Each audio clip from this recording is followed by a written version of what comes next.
His game has inevitably changed, but it's made him no less effective. Obviously, when he first broke into the team, a lot of his game was based on sheer pace, particularly that first 5 yards that he used to leave, I was going to say most people, but I think he left everybody for dead. As his game's matured and as he's matured, he's been used in different ways by a manager who appreciates his versatility.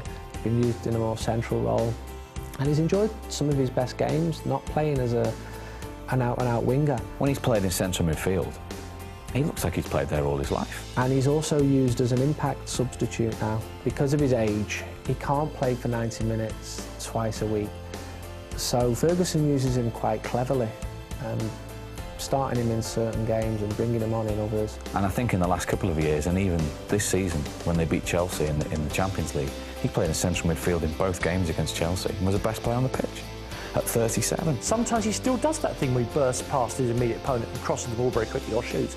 Often now, he'll just stand there and thread the perfect ball. His pass for Michael Owen in the Manchester derby in 2009 set up a win in a very, very tight match. So he can still do it, and the manager trusts him to still do that. This is a classic example. It was a pass that could be made, but it needed two things. You have to see it, and you have to be able to do it.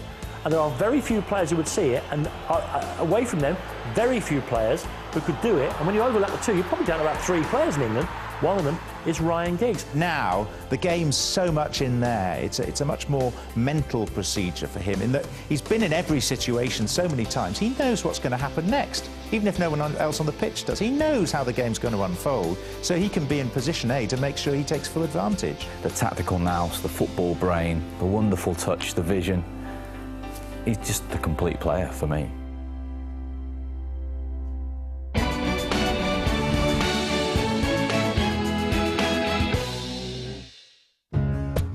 Behind his every step, apart from his mum, has been Alex Ferguson.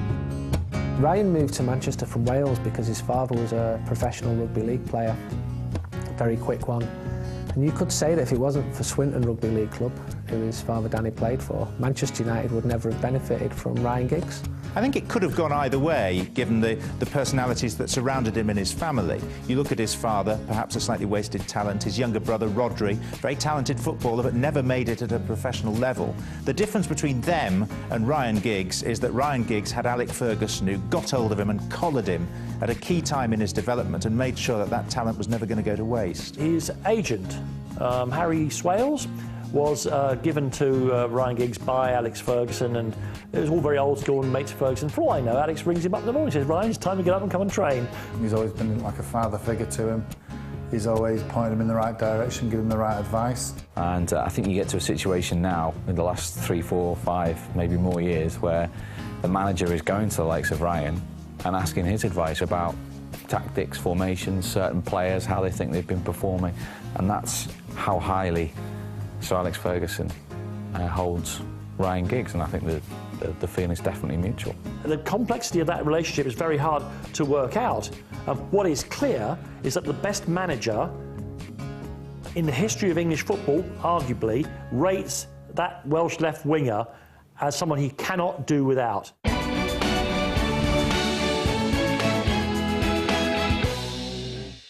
He went from being that young player looking up to Robson, Schmeichel, Ince, Kanchelskis, Hughes, and slowly over the years the big figures departed and he became one of those. He takes responsibility in his stride. He's a captain without having the captain's armband. He's a leader without people knowing that he's in charge. And he's a leader just by example.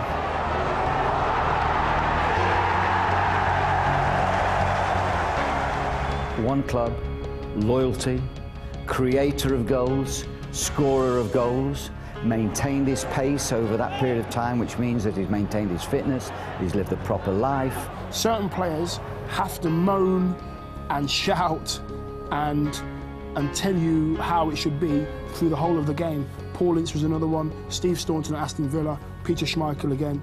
They have to do it. That keeps them on their game. Ryan Giggs does it in a way where he has to be on the ball all the time to show you this is how you apply your job. This is how the game should be played. Let's be honest, if you want a final endorsement of how great Ryan Giggs is, he is 37 years of age. He's in his 20th year in the first team at Manchester United when they announced that Gareth Bale, who plays for the team I support, was the player of the year. I was thrilled for Gareth, thrilled for Spurs. But the thought went through my head, actually, I don't believe that right now he's even the best left-footed Welshman in the Premier League. Never mind player of the year. He's a Manchester boy, he's a Manchester United fan, and it still to this day means so much to him to pull on that shirt, even though he's done it more than 700 times.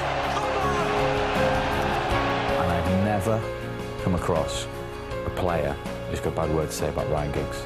He is a double legend. You get legends. Mark Hughes is a legend. Steve Bruce is a legend. And you get double legends like Ryan Giggs that are just, sometimes there's no words, and you could have any senior pro sat here right now and they'd have nothing but admiration and good things to say about Ryan Giggs.